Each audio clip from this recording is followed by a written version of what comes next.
একটি দলের কাছে সরকার নতি স্বীকার করতে একই দিনে গণভোট ও জাতীয় নির্বাচনের ঘোষণা করা হয়েছে এমন অভিযোগ জামায়াত ইসলামীর। রাজধানীর মগবাজারে জামায়াত সহ ৮ দলের সংবাদ সম্মেলনে এই মন্তব্য করেন জামায়াতের নায়েবে আমির ডাক্তার সৈয়দ আব্দুল্লাহ মোহাম্মদ তাহের। তিনি বলেন, একই দিনে নির্বাচন ও গণভোট হলে গণভোটের গুরুত্ব কমে যাবে।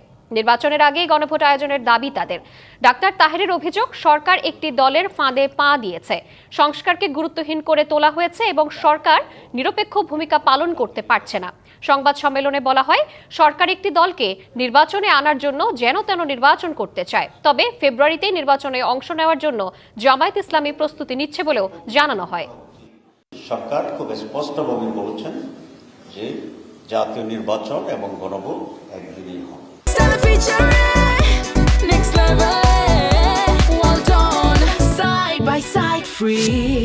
সুতরাং সেই দলটি জানে যদি একটি গণভোট হয় আগেই নির্বাচনের আগে, তাহলে এই গণভোটও ৮০% লোক তাদের চিন্তা এবং চেতনার বিপরীতে যাবে। সে আশঙ্কা থেকে তারা বলছে যে গণভোট আগে হলে জীবনেও মানবে না। সরকার তাদের এই দাবির প্রতিও নথি স্বীকার করে গণভোট এবং জাতীয় ভোটকে একই দিনেই করার ব্যাপারে সিদ্ধান্ত ঘোষণা করে।